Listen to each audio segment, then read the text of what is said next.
Bonjour et bienvenue à vous, chers téléspectateurs. Au cours des leçons suivantes, nous allons apprendre l'utilisation du futur proche avec le complément d'objet indirect, le COI.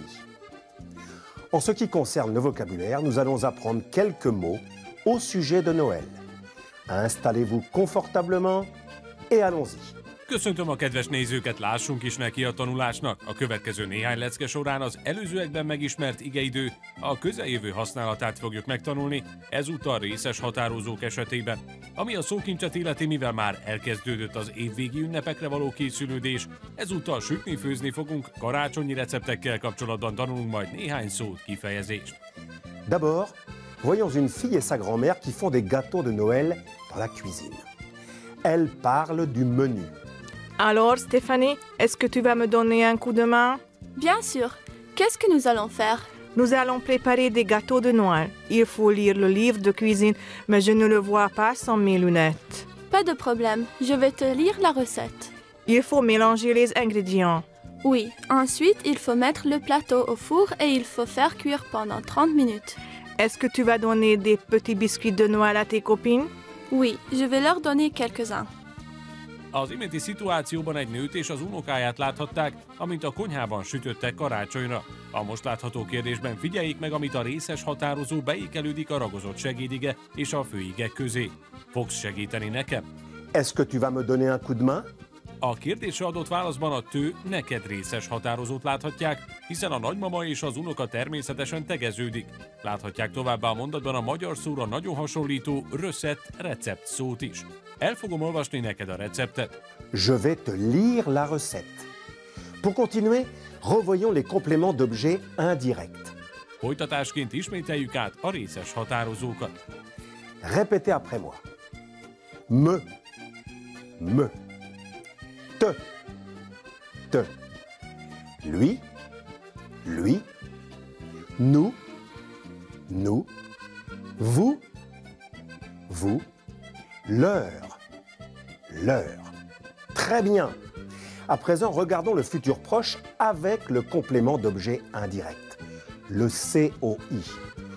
Prenons l'exemple du verbe donner. Most pedig lássuk Jean-Marie segítségével a közeljövő használatát részes határozókkal. Nem lesz bonyolult, arra kell csak figyelni, hogy a megfelelő részes határozót használjuk, ami a ragozott segédige és a főige szótári alakja közé kerül.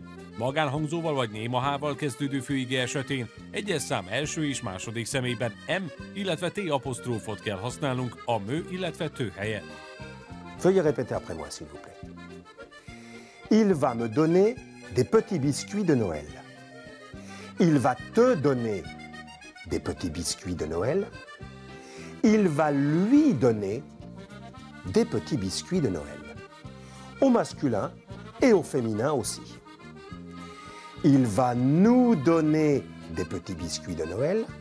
Il va vous donner des petits biscuits de Noël. Il va leur donner des petits biscuits de Noël. Au masculin et au féminin aussi. Enfin, faisons un exercice pour pratiquer la grammaire.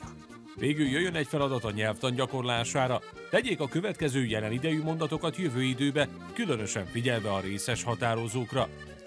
Mettez les phrases suivantes au futur proche, s'il vous plaît. Est-ce que tu me donnes des gâteaux? Voilà la bonne solution.